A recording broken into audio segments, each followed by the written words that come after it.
자, 이 시간 우리 하나님 말씀을 찾아 읽도록 하겠습니다. 우리 사사기입니다.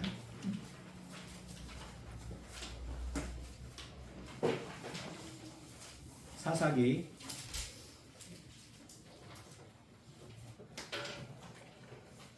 3장 31절 한 절. 에훗 후에는 아나세 아들 삼갈이 있어 소모는 막대기로 블레셋 사람 600명을 죽였고 그도 이스라엘을 구원하였더라. 제가 몇 년 전에 불암산 바로 밑에 있는 천보산 기도원이 있는데 천보산 기도원에 다녀온 적이 있습니다.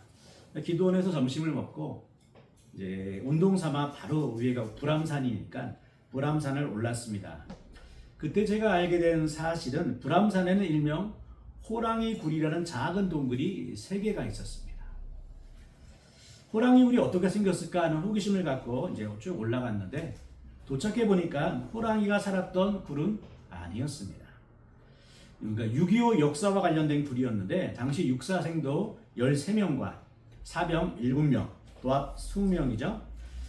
이 사람들이 호랑이라는 유격대를 편성해서 머문 장소가 바로 이 굴이었습니다. 그러니까 20명 정도의 군인들이 이 동굴에 약 3개월간 머물며 했던 일은 서울 일대를 돌면서 적들을 교란하면서 유격작전을 펼쳤습니다. 총 4차례 작전을 펼쳐서 많은 성과를 거두었고 하지만 마지막 전투에서 한 사람만 중상을 입었고 나머지는 결국 공산군에게 다 죽임을 당했던 거죠. 그래서 매년 육사 신입생도들은요 이 굴을 방문해서 거기에서 헌화하고 애국심을 고취시키는 걸로 제가 알고 있습니다. 아마 이런 역사적 사실을 여기 계신 성도들 중에는 아는 분들은 거의 없으리라고 생각합니다. 중요한 사실은 수명의 이 무명의 군인들이 누군지는 우리는 알 수 없지만 그들이 나라를 위해 싸웠던 행적은 우리가 기억해야 하지 않겠습니까? 자, 오늘 그래서 저와 여러분이 배우게 될 3번째 사사가 이와 비슷한 경우를 할 수 있죠. 자, 이름이 별로 알려지지 않은 3번째 사사는 누구다? 예, 벌써 이름을 통해서 3번째 사사인 것을 기억하기 쉽죠? 삼갈입니다. 1, 2, 3, 삼갈. 자, 그런데 여러분 지금 혹시 어쩌면 삼갈을 또 처음 듣는 분도 있겠죠? 도대체 삼갈이 누구? 하면서 말입니다. 여러분, 12사사 중에서 삼시성을 가진 사사가 몇 번 나와요? 2번 나옵니다. 삼갈과 가장 마지막 사사인 12번째 사사인 삼손이죠. 삼손. 자, 오늘 우리가 이제 함께 살펴보기 원하는 내용은 별로 알려지지 않은 이 한 사람 삼갈을 통해서 하나님이 이루신 구원이 무엇이냐라는 거예요. 자, 첫 번째 살펴볼 내용은 삼갈의 출신과 관련된 것입니다. 자, 삼갈이 누구의 아들인가요? 아낫의 아들. 자, 우리가 이미 지난 시간에 살펴봤었죠. 어떤 인물을 살펴볼 때 거의 대부분은 누구는 누구의 아들이라고 돼 있죠. 우리 한번 잠깐 3장 15절 보실까요? 3장 15절에 보시면 자, 2번째 사사인 에훗. 그는 베냐민 사람 게라의 아들 왼손잡이 에훗이라고 돼 있죠. 자, 게라의 아들이라고 하면서 앞에 뭘 붙였어요? 지파를 붙였죠. 지파. 에훗은 베냐민 지파의 게라의 아들이라는 거죠. 그런데 오늘 본문에 보시면 삼갈을 가리켜서 아낫의 아들이라고 표현했는데 어느 지파 출신인지는 기록하지 않았죠. 그런데 참 아이러니한 사실은 아낫은 가나안 여신의 이름이라는 겁니다. 따라서 삼갈의 부모는 본래는 이스라엘인이 아니라 이방인이었을 가능성이 많죠. 여러분, 삼갈의 할아버지가 자식을 낳았는데 그 이름을 뭐라고 지었다?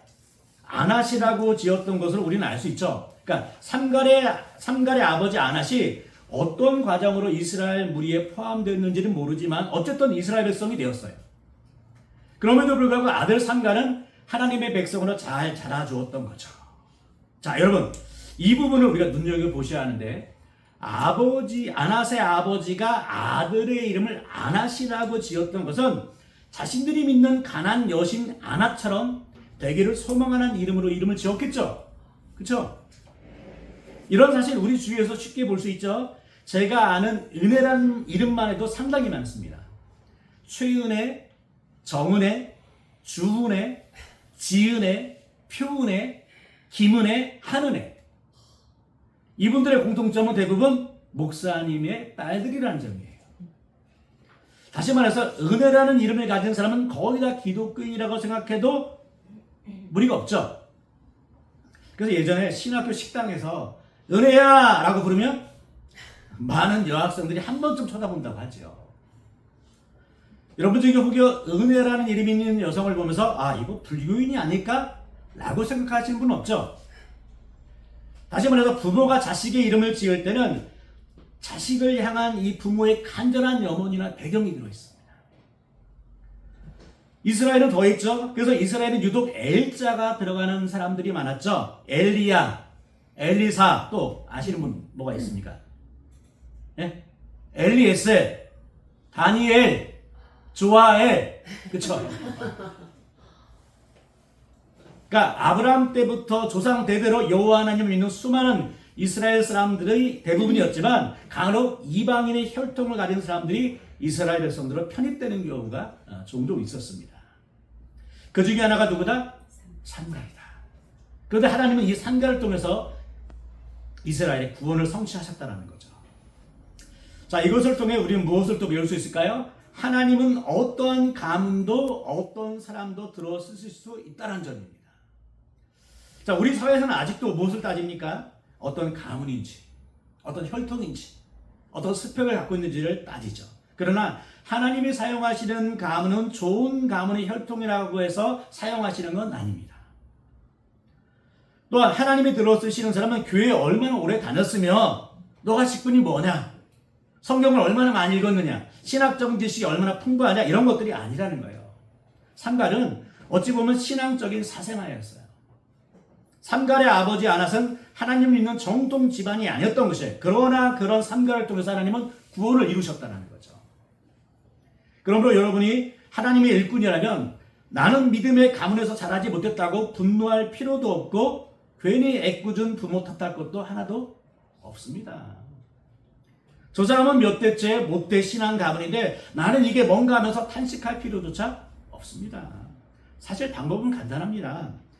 혹여 여러분이 부모로부터 믿음의 가문을 물려받지 못했을지라도 여러분은 자녀들에게 믿음의 가문을 물려줄 수 있어요? 없어요? 있습니다. 그러니까 전통적으로 하나님을 섬기는 믿음의 가문이 중요하지만 아니라고 하나님이 사용하지 않는 것은 아니라는 겁니다. 또한 믿음의 가문이기 때문에 그 사람 자체를 사용하시는 것은 아니에요. 믿음의 가문이면 뭐합니까? 아니 본인이 믿음이 없고 신앙생활도 개판으로 하는데 또 그래요. 다른 것도 비슷합니다. 그 사람의 집안이 더 돈이 많고 좋은 환경이라고 부러워할 필요가 사실 없습니다. 오히려 우리가 정말 부러워해야 될 것은 무엇입니까? 다른 사람이 나보다 하나님 말씀 앞에 살려고 하는 그 경건한 모습을 보면서 부러워해야 합니다. 다른 사람이 우리 가족보다 더 잘 놀러 다니고 더 맛있는 음식 먹으러 다니면서 인증샷 찍었다고 부러워하면 안 된다는 거예요. 그것은요, 다 자신들의 형편에 따라 하면 되는 것이고 결코 부러워할 일도 질투해서도 안 되는 것입니다. 오히려 지인이 여행 다녔으면 어떻게 돼요? 야, 잘 갔다 왔느냐? 하고 또 상을 받거나 합격했으면 축복한다, 멋지다 라고 격려해 주면 되는 거예요. 근데 상대방이 잘해도 격려하기는커녕 질투하고 자기 가족은 여행 못 간다고 괜히 배우자 잡고 그러면 안 되는 거예요. 우리가 진짜 부러워야 될 것은 무엇입니까? 사실 믿음과 관련해서예요. 아니 김집사님의 부모는 믿는 사람도 아닌데도 김집사님이 열심히 신앙생활하고 섬기려고 하다니 이런 것은 부러워하고 간절히 사모해야 합니다. 아니 저분은 저 정도 나이면 좀 쉬워야 하는데 어쩜 저렇게 열심히 섬길까? 아니 저 청년은 나이가 아직도 어린데 나이 먹은 사람들보다 더 교회를 사랑하네? 격려하고 용돈도 주면 더 좋겠죠. 오늘도 우리 박은희 원사님 제일 또 연세 드신 분 중에 제일 1등으로 오셨는데 제가 듣기는 그렇게 우세현 목사님께 듣기는 우리 1등 권사님이라고 들었습니다. 참 열심히 정말 우리는 그런 걸 부러워해야 되는 거예요. 더 열심히 교회 생활하고 열심히 또 일찍 나오려고 하고. 그래서 예전에 유행했던 말 중에 이런 말 있죠. 부러우면 지는 거야. 우리는 그러니까 세상적인 것들을 부러워해서는 안 됩니다. 세상적인 거 부러워하면 사실 지는 거예요. 하지만 신앙적으로 살려 하는 그 모습에는 자꾸 부러워하고 도전받아야 되는 거예요. 저 사람이 나보다 더 많이 기도하네? 부러워해야 합니다. 저 사람이 나보다 더 예배 힘쓰고 말씀대로 살려고 하고 있네? 부러워해야 합니다. 며칠 전에 수요일 저녁 기도회 끝나고 이민숙 권사님과 잠시 대화를 나누었는데 이런 말씀 하시더라고요. 목사님, 요즘에 새벽 기도에 나와서 신명기를 배우는데 얼마나 은혜가 되는지요. 정말 감사해요. 그런데 이렇게 귀한 말씀을 나 혼자 아닌 다른 분들도 꼭 들었으면 좋겠습니다. 이렇게 얘기하셨어요. 여러분, 누군가 이런 은혜를 받고 있다면 질투만 하지 마시고요. 부러워하셔야 합니다. 그런데 부러운 것으로만 끝나는 것이 아니라 나도 열심을 품은 누군가처럼 더 섬기고 내가 온전한 믿음의 가문을 세워가면 되는 겁니다. 삼가는 비록 이방인의 가문에서 자랐지만 하나님은 그를 들어 쓰셨음을 기억해야 합니다.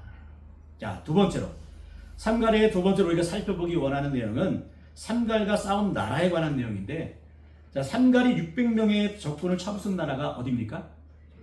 블레셋이죠. 여러분, 블레셋은요 이스라엘 민족 역사에 흔하게 등장해요. 이스라엘이 가나안 땅에 들어가기 전부터 블레셋은 가나안 땅에 살았던 민족입니다. 그러니까 이스라엘보다 더 먼저 살았던 민족이에요. 사실 이스라엘 백성의 입장에서 블레셋이란 이 말만 들어도 아주 치가 떨릴 정도의 이 민족입니다. 그러니까 블레셋은 매우 호전적인 민족이었을 뿐만 아니라 특별히 당시 철기 문화가 발달한 민족이었습니다. 자, 사사 시대를 지나 이스라엘이 이제 왕권 시대가 열리죠. 자, 왕권 시대를 열렸을 때 한번 생각해 볼까요? 사울이 첫 번째 왕으로 이제 세워지고 블레셋과 전쟁을 할 때 이스라엘의 사회적 분위기가 어땠는지 한번 잠깐 보실까요? 사무엘상 13장을 한번 가보겠습니다.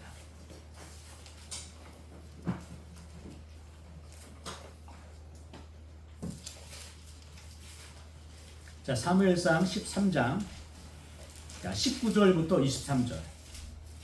19절부터 23절.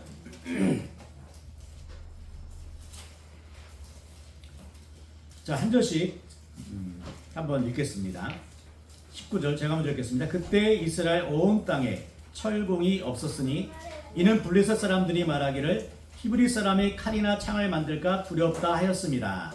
온 이스라엘 사람들이 각기 보습이나 삽이나 도끼나 괭이를 버리려면 블레셋 사람들에게로 내려갔었는데 곧 그들이 괭이나 삽이나 쇠스랑이나 도끼나 쇠측직이 묻을 때 그리하였으므로 싸우는 날에 사울과 요나단과 함께한 백성의 손에는 칼이나 창이 없고 오직 사울과 그의 아들 요나단에게만 있었다. 같이요. 블레셋 사람들의 부대가 나와서 믹마스 어귀에 이르렀더라. 네. 자, 19절부터 한번 보십시오. 이스라엘에는 철을 다루는 철공이 없었습니다. 대장장이죠. 이스라엘은 사사 시대 이후로 블레셋 압제를 오랫동안 받게 되는데 그러다 보니까 철을 다루는 기술자가 없었습니다. 그러니까 블레셋은 허락을 하지 않았던 거예요. 그러니까 블레셋 사람들은 이스라엘 사람들이 혹여 철을 갖고 칼이나 창과 무기를 만들까 봐 허락하지 않았던 거죠. 참 비참하죠. 자, 우리 또 20절, 21절 보실까요? 보습이나 삽, 도끼, 괭이 무엇입니까? 무기가 아닌 농기구죠. 이런 농기구들을 벼리려면, 그러니까 날카롭게 만들려면 어디로 내려갔다? 블레셋의 철공, 대장장에게 가서 돈을 주고 날카롭게 했습니다. 그러니까 블레셋에서 이스라엘 사회에 철공을 두지 못하게 감시를 했던 거예요. 또 우리 22절, 23절 보실까요? 지금 이스라엘과 블레셋이 전쟁을 하는 상황인데 사울왕과 아들 요나단에게만 무엇이 있었어요? 철로 만든 칼과 창이 있었고 나머지 이스라엘 군사들은 철제 무기가 아예 없었습니다. 얼마나 처참합니까? 전쟁하는데 철제 무기가 없어요. 전쟁하는데 모두 다 농기구를 들고 싸웁니다. 이런 상황을 이해한다면 오늘 본문의 블레셋이 어떤지를 알 수 있죠. 자, 그리고 여기서 세 번째로 살펴볼 내용은 삼손이 블레셋을 쳐부수는데 사용한 삼갈이 쳐부수는데 사용한 무기에 관한 건데, 자, 삼갈이 사용한 무기가 무엇이죠? 막대기? 앞에 그거 써야죠. 소모는 막대기. 그러니까 소모는 막대기란 말 그대로 소를 몰 때 길들 때 사용하는 막대기죠. 여러분, 소모는 막대기는요 대략 한 2m쯤 된다고 해요. 그래서 한쪽에는 뾰족하고 큰 못이 달려 있고 또 다른 쪽에는 끌과 같은 모양의 쇠가 달려 있습니다. 이런 막대기는 보통 가축을 몰고 다니면서 방향을 잡아주는 도구입니다. 여러분이 잘 아시는 시편 23편에도 나오죠. 내가 사망의 음침한 골짜기로 다닐지라도 해를 두려워하지 않을 것은 주께서 나와 함께 하심이라. 그 다음에 주의 지팡이와 막대기가 하나가 아니죠. 주의 지팡이와 막대기가 나를 안위하시나이다. 주의 지팡이와 막대기. 막대기는 역시 양을 볼 때 필요한 도구였죠. 그렇다면 소모는 막대기는 애초에 무기용으로 제작한 건 아니죠. 여기서 우리는 삼갈의 직업이 무엇인지를 알 수 있죠. 삼갈은 일상에서 소로 밭을 갈던 농부였습니다. 그러기에 삼갈은 블레셋이 쳐들어왔을 때 손을 몰면서 쟁기질하고 있었어요. 오래전에 학창시절에 국사 시간에 배웠던 역사가 생각이 났습니다. 고대부터 조선 초기에 우리나라 남해 마을, 경상도나 이 전라도 남해 마을을 종종 침략해 서민들을 괴롭힌 자들이 있었죠. 누군지 기억하십니까? 누굽니까? 자, 우리나라 남해를 공격한 자는 누구겠어요? 중국이겠어요? 러시아겠습니까? 예, 일본이죠. 외구들입니다. 그 쓰시마, 대마도에 살던 외구가 종종 남해 마을에 침략해 조선의 서민들을 못 살게 굴었습니다. 결국 조선시대에 누가? 세종대왕이 쓰시마를 정벌하죠. 여러분, 외구가 남해 마을에 갑작스레 침략한 것과 같이 블레셋이 이스라엘을 침략한 상황을 생각하시면 본문을 이해하기가 쉽죠. 삼갈은 여느 때처럼 소모는 막대기로 손을 몰면서 밭을 갈고 있었겠죠. 그런데 손을 쓸 새도 없이 갑자기 블레셋이 쳐들어왔는데 이스라엘 서민들을 괴롭히고 약탈하고 건물을 불태우는 현장을 목격했을 겁니다. 자, 얼마나 가슴 아픈 현실이에요. 아니, 하나님의 백성들이 이방 민족들에게 박해를 받고 침략을 받으니 얼마나 이거 화가 납니까? 입장을 바꿔보십시오. 하나님 믿는 사람들이 하나님 믿지 않는 사람들에게 박해를 받고 있다고 한번 해보세요. 여러분들이 얼마나 이 처참한 현실입니까? 이때 삼갈은 자기 살기 위해 도망가지 않습니다. 나만 뭐 피 안 보면 되지 하면 숨어 지내지 않았다라는 거예요. 하나님의 성령이 삼갈에게 강하게 임하면서 삼갈은 적들과 싸웠던 거예요. 무엇을 들고?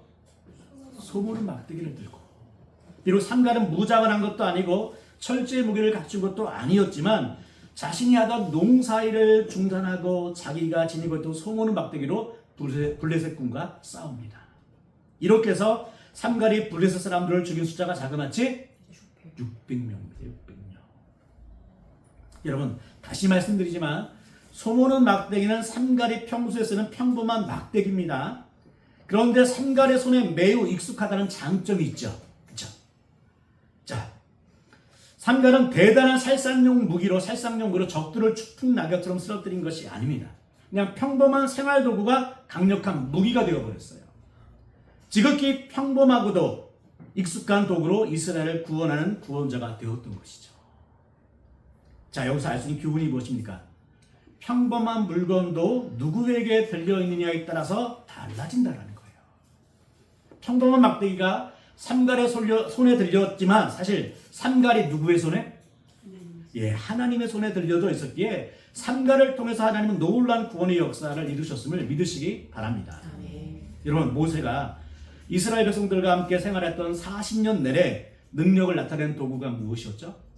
지팡이였습니다. 이 지팡이는 본래 모세가 광야에서 양을 치던 지팡이였습니다. 하나님은 모세에게 애굽으로 가라고 하시기 전에 두 가지 기적을 보여주시죠. 그 중에 하나가 지팡이를 뱀으로 만들게 하셨죠. 자, 하나님께서 모세에게 네가 갖고 있는 지팡이를 땅에 던져라. 모세가 지팡이를 땅에 던지자 놀랍게도 뱀으로 변하죠. 자, 이때부터 하나님은 이 지팡이를 갖고 이적을 행하라고 하십니다. 자, 이런 말씀 후에 모세가 이제 가족들과 함께 나귀를 타고 애굽으로 올라가는데 모세의 손에 들려져 있는 것은 무엇이었을까요? 자, 찾아볼까요? 출애굽기 4장 20절. 궁금하시죠? 빨리 찾고 싶죠? 출애굽기 4장 20절. 이런 것도요, 그냥 읽으면 눈에 안 들어옵니다.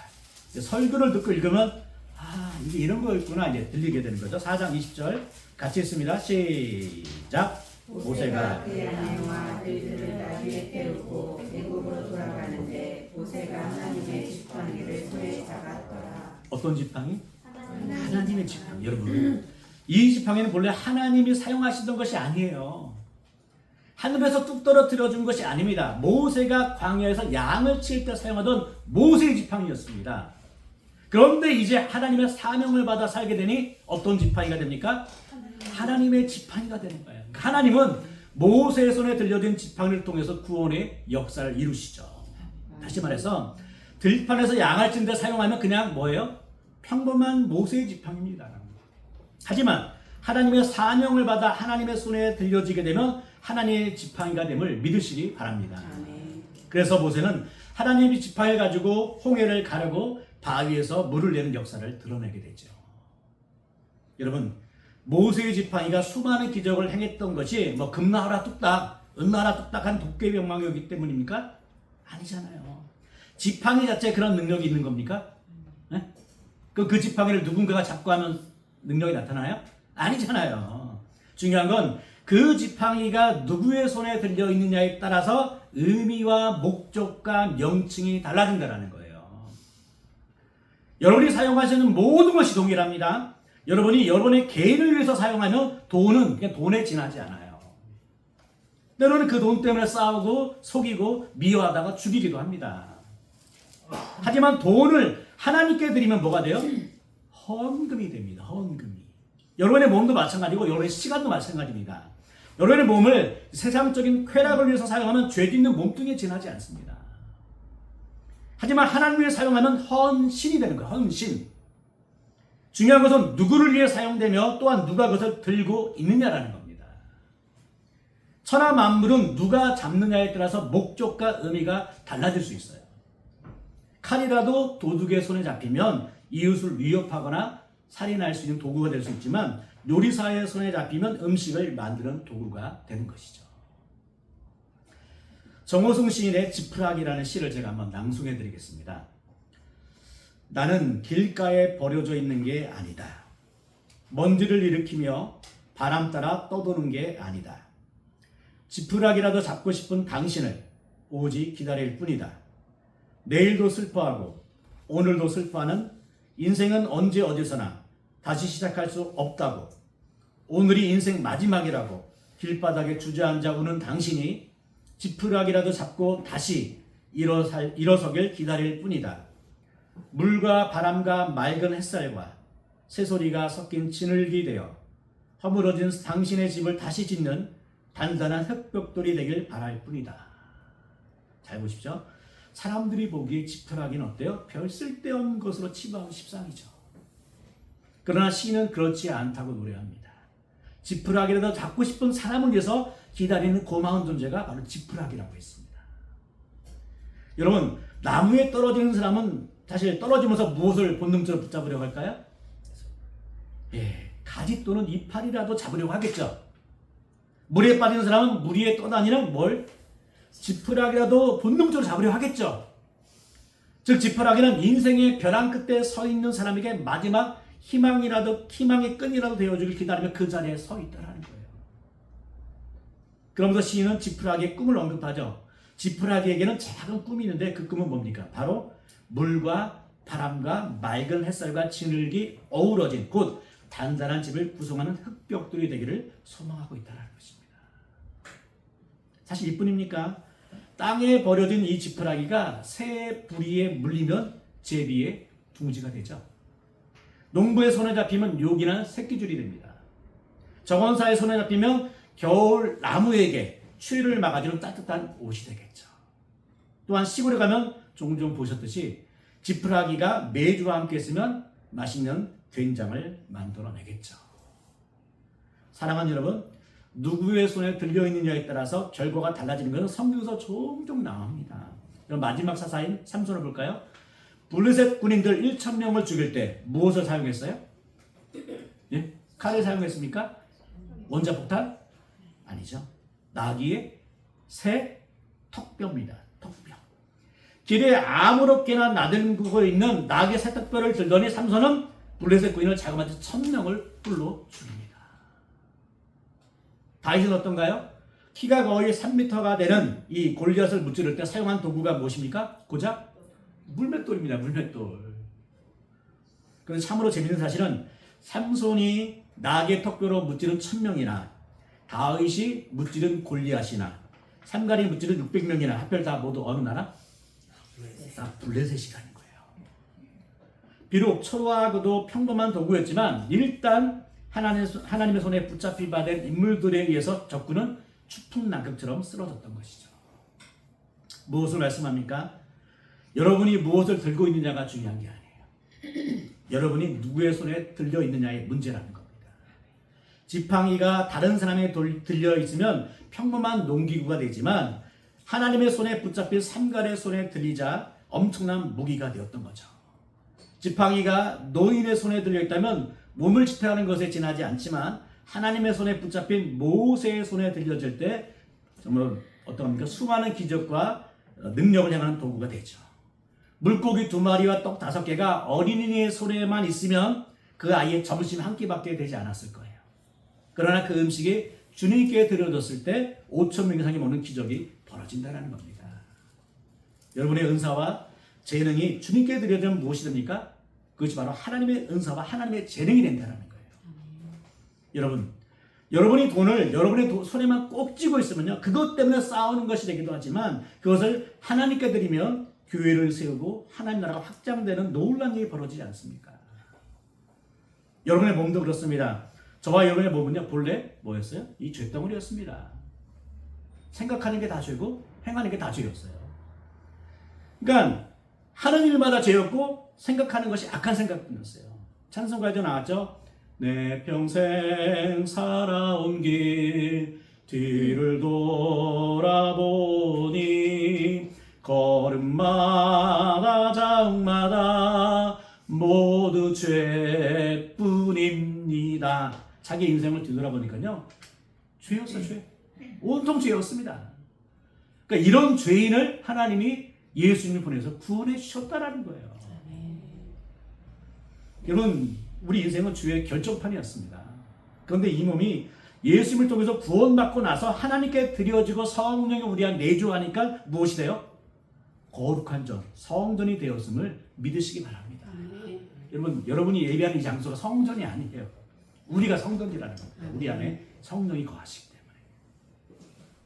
여러분, 성경에서 삼갈에 대한 언급이 딱 2번 나오는데 오늘 본문과 또 5장 6절 한번 볼까요? 자, 5장 6절을 가보겠습니다. 다음 주에 이제 드보라 보겠지만 5장 6절 우리 같이 있습니다. 시작. 안나세 아들 삼갈의 날에 또는 야엘의 날에는 대로가 비었고 길에 흔드는 오솔길로 다녔다. 자, 이 내용을 통해서 삼갈 당시의 사회적 배경을 알 수 있죠. 삼갈의 날에 무엇이 비었다? 대로가 비었다. 대로는 큰 길을 일컫죠. 우리가 보통 강남대로, 동작대로 할 때 대로입니다. 자, 그런데 대로에 사람이 비었어요. 그럼 대부분의 사람들이 지금 다 어디로 다닙니까? 오솔길로 다니죠. 여러분, 사람들이 대로로 다니지 않고 오솔길로 가는 무엇을 의미해요? 당시 사람들이 길을 펴지 못했음을 알 수 있죠. 보통 큰 길로 다닐 때는 어때요? 떳떳할 때입니다. 범죄를 저질렀거나 다른 사람들과 불편한 관계에 있어서는 큰 길로 다니지 않고 그런 사람들은 돌아서 가든가 골목길로 다니든가 사람들을 피해 다니죠. 무슨 말입니까? 당시 이스라엘 백성들의 사기는 완전히 곤두박질 상태였습니다. 왜요? 이스라엘 백성들이 하나님을 잊고 우상 숭배했기 때문이에요. 이런 일로 하나님은 이스라엘이 길을 펴지 못하게 하셨어요. 하나님의 백성들의 사기는 저하됐고 용기도 없어서 오히려 적들의 먹잇감이 되어 있을 정도로 안타까운 상태였습니다. 바로 이런 아브라함 시대의 상황에서 하나님은 삼갈의 구원 역사가 빵 하고 터졌던 거예요. 그러면 백성들이 어떨까요? 희망을 갖죠. 나도 할 수 있다. 나도 할 수 있다. 여러분, 비록 삼갈의 구원은 단 한 번으로 끝났습니다. 어떻게 보면 단 한 번 역사 속에서 잠시 등장했다가 사라졌어요. 분명 삼갈은 구원의 역사를 읽고 다시 평범한 일상으로 돌아갔겠죠. 자신이 하던 소모는 막대기로 소를 벌면서 농사라고 평범한 일상을 보냈겠죠. 하지만 삼갈의 구원사역이 결코 다른 사람들보다 작거나 적다고 말할 수는 없죠. 왜냐하면 그의 사역은 모든 이스라엘 백성들의 사기가 떨어지고 대로로 다니지 못하고 오솔길로 다니고 있을 때 오히려 적들을 쳐부셔 승전부를 전달한 소망을 주는 사람이었기 때문입니다. 지난 주간에 아까 제가 광고 시간에 말씀드렸지만 화요일 저녁에 그 최 목사님이 우리 교회에 찾아왔습니다. 최 목사님은 제가 교육전도사로서 중고등학생들을 지도할 때 가르쳤던 고등학생이었어요. 지금은 하남에서 작은 목회를 하는 이제 후배라고 할 수 있겠죠. 일주일 전에 통화하다가 이제 우리 교회가 연합하게 된 상황을 설명했더니 대뜸 무엇이 필요한지를 물었습니다. 제가 필요한 건 없다고 넉넉하다고 하면서 신경 쓰지 말라고 했습니다. 그런데 대화를 한 중에 이제 여러 가지 대화를 하다가 새벽 기도, 수요일 저녁 기도를 언급하다가 예전에 사용하던 그 미가엘 반죽이 없어서 좀 아쉽다고 했더니 자신이 미가엘 반죽을 사주겠다. 듣자마자 제가 사달라는 게 아니라 얘가 사준 거예요. 그래서 아니야 괜찮다고 했더니 화요일 저녁에 88만 원짜리를 쓰신 미가엘 반죽 이걸요 백팩에다가 싸갖고 지하철 타고 온 거예요. 사실 작은 교회 목회자가요 이 구입하기 매우 부담스러운 금액입니다. 88만 원이에요. 88. 그러면 이제 같이 식사를 하면서 미가엘 반죽을 사게 된 배경을 설명합니다. 이제 자신도 이제 미가엘 반죽이 필요해가지고 그 노예 목사님하고 이제 얘기를 하다가 그분이 고쳐주고 사주겠다는 얘기를 하는 거예요. 그러다가 제 얘기 듣고 그러면 자기는 우리 걸 사줘야겠구나 그런 생각이 들었다는 거예요. 그래서 제가 그러면 뭐라고 하냐면 자신의 가정의 수입의 10분의 1은 하나님께 이제 11조를 떼고 그리고 10분의 1은 또 10분의 1은 신자들을 위해서 또 떼고 또 10분의 1은 불신자를 위해서 떼어놓는다라는 거예요. 그러니까 최 목사님은 자녀가 4명입니다. 저보다 하나는 더 많아요. 사실 자식들이 많을수록 들어가는 비용도 많아지는 건 사실인데 수입의 10분의 3을 떼고 10분의 7로 생활한다는 거예요. 어렵죠 사실은요. 어렵죠. 제가 이런 간증을 듣고 감사함이 감동받지 않을 수 없죠. 여러분 하나님이 지극히 평범한 목회자를 사용하시어 어떻게 보면 경제적인 상황이 별로 넉넉지 못한 목회자를 사용하시어 우리 교회를 도왔다는 사실입니다. 결론적으로 성경의 역사는 잘난 사람을 사용하시어 정말 그 사람 참 잘났네 감탄의 역사가 아닙니다. 오히려 못난 사람, 연약한 사람을 사용하셔 하나님은 저런 사람을 통해서도 일을 하시는구나 라는 거죠. 하나님은 평범한 사람을 통해서 하나님의 일을 하길 원하십니다. 하나님은 연약한 사람, 사실은 부족한 사람을 통해서 구원의 역사를 이루어가길 원하십니다. 왜요? 부족하기에 하나님을 더 의지하고요. 연약하기에 하나님을 더 바라보고 있다면 하나님은 저와 여러분을 들어서 구원의 역사를 이루실 것입니다. 여러분, 이러한 구원의 역사가 올해 저와 여러분을 통해서 여러분의 가정과 우리 교회 일어나길 주님의 이름으로 축원합니다. 이 시간 우리 찬송 약한 나로 강하게 찬송하고 함께 큰 손으로 같이 기도하겠습니다.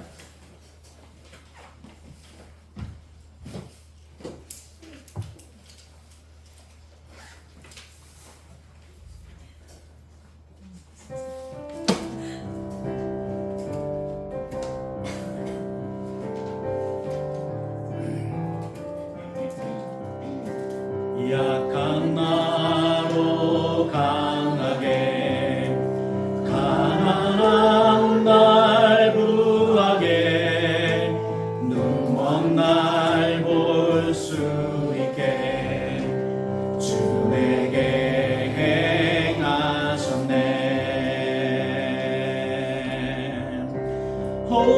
호산나 호산나 죽임 당한 어린 양 호산나 호산나 예수 다시 사셨네. 내가 건너야 할 강 거기서 내 죄 씻겼네.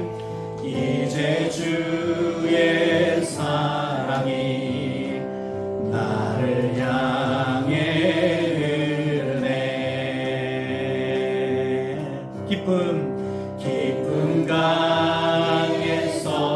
예수가 나를 일으키셨도다. 구원의 노래 부르리. 예수 자유 주셨네. 호산나 호산나 호산나 죽임당한 어린 양. 호산나 호산나 예수 다시 한번 호산나네. 호산나 호산나 죽임당한 어린 양.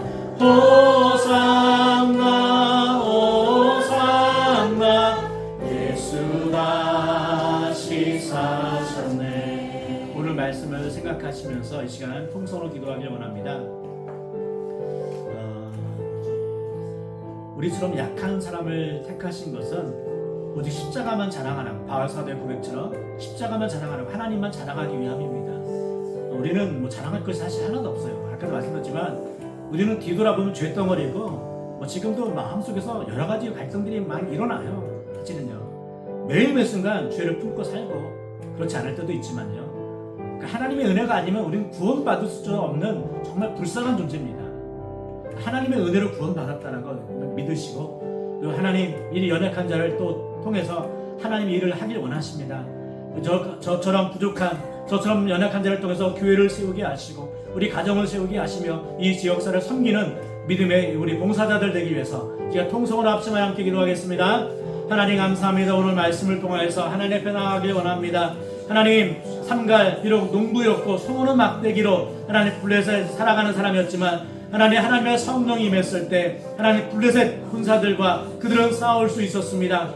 하나님 평범한 도구였지만, 익숙한 도구였지만 하나님의 영이 함께 했을 때 그는 하나님의 놀라운 능력으로 하나님 그 사역을 감당할 수 있었습니다. 우리 자신을 돌아봅니다. 우리 자신은 얼마나 연약한 자들입니까? 하나님의 은혜가 아니면 우리는 하루하루 살아갈 수도 없는 정말 부족한 자들입니다. 주님, 하나님 은혜를 구원받게 하시고 천국 백성이 되게 하시는 애 감사합니다. 하나님 천국 백성이 되었기에 그 하나님 그냥 살아가는 것이 아니라 이제 이 은혜에 감사하며 보답하며 살아가는 믿음의 귀한 모든 성도들 되게 하여 주옵소서. 우리를 통해서 교회가 세워지게 하시고 우리를 통해서 가정이 세워지게 하시고 우리를 통해서 이 지역사를 세우는 귀한 믿음의 일꾼들 되게 하여 주옵소서. 그 하나님, 우리의 비록 부족하지만 하나님을 바라보게 하시고 우리는 연약하지만 겸손한 마음을 가지고 하나님의 은혜를 구할 때 능력이 임하게 하시고 그 능력을 가지고 하나님 교회를 섬기며 민족을 섬기고 지역사를 섬기는 귀한 믿음의 모든 성도들 되게 하여 주옵소서.